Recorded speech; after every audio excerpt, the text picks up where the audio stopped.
Turminha, nós vamos para mais uma correção agora das atividades referentes ao dia 18 de setembro. Nós vamos primeiro revisar aquele texto que era sobre a questão do lixo, né? E o mal que o lixo ele causa aos animais marinhos, né? Primeira questão: quem é o responsável pelas atitudes que levaram à morte do animal? Gente, quem é que joga lixo? É o ser humano, né? O ser humano que joga lixo no oceano. Vocês sabiam que mesmo quando a gente recolhe um papelzinho de bala, como tem lá na esquina, ele vai pelo esgoto e aquele esgoto depois ele é despejado, infelizmente, no oceano? E aí isso tudo causa a morte de um monte de bichinho, de inclusive tartarugas e tudo mais. Chiclete também é um grande problema, por isso que nós temos que ter consciência e não jogar lixo no chão. 2.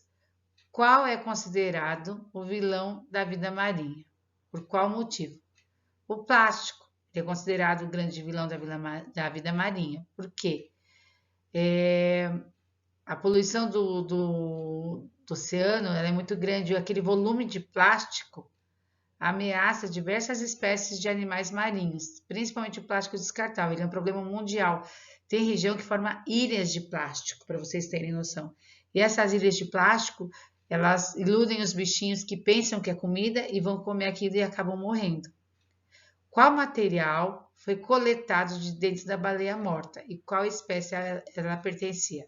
Então, a baleia, ela era uma baleia bicudo de Cuvier e de dentro dela foram tirados 40 quilos de plástico. Olha que absurdo.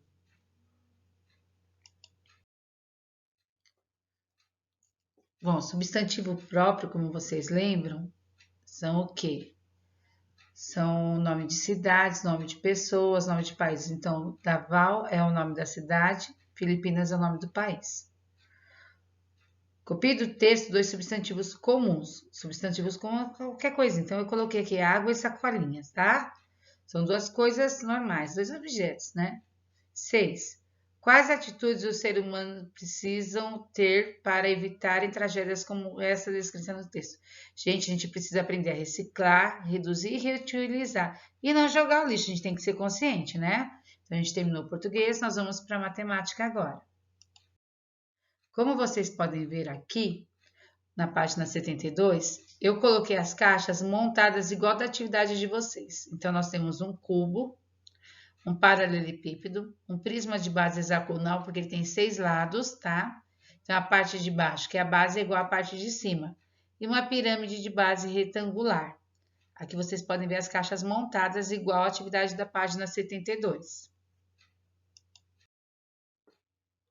Então, vamos falar um pouquinho sobre essa pirâmide de Gizé. A base dela é quadrada, tá? E aí, cada cantinho, a gente vê, se a gente fosse fazer com palitinho, ela teria 8 arestas. As arestas são o quê? Seriam as paredezinhas, né? Onde ela se ancora. Seriam aquelas varetas, se a gente formasse com vareta, tá? E aí, se a gente estivesse na sala de aula, a gente ia fazer isso com varetinha ou com palito de dente e com bala de goma. A bala de goma ela é usada para prender. Vocês podem fazer isso em casa, tá? Pede para a mamãe, então, só um pouquinho de bala de goma. Então, são 5 balas de goma, né? Então, vocês vão colocar uma em cada pontinha e vão espetar os palitos. E aí, vocês vão formar uma pirâmide igual essa daqui. Então, essa pirâmide, a pirâmide de Gizé, é uma pirâmide de base quadrada. Ela tem 5 vértices, que seriam as 5 balas de gomas, e 8 arestas, tá bom? Eu acho que assim fica mais fácil para vocês aprenderem. Então, assim, se for fazer em casa, vocês vão pedir para a mamãe 8 palitos de dente, 5 balas de goma. E aí vocês podem montar. Elas têm que ficar em pezinha, tá bom? Atividade da página 74. O que eu fiz aqui? Eu consegui, olha que legal, para vocês verem bem. Então, a gente tem uma pirâmide de base triangular. Olha lá embaixo, vocês vão ver, tem um triângulo lá embaixo. Uma pirâmide de base quadrada aqui.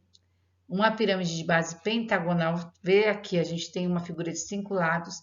Uma pirâmide, e agora a gente tem aqui uma pirâmide, não, é um prisma de base hexagonal, tá? Ele não é uma pirâmide, ele é um prisma de base hexagonal, tá? Vocês conseguem ver isso pela maneira como ele é formado, né? E ele é hexágono por quê? Porque ele tem 6 lados, tá? Espero que vocês tenham gostado. Até a próxima! Correção. Beijo no coração.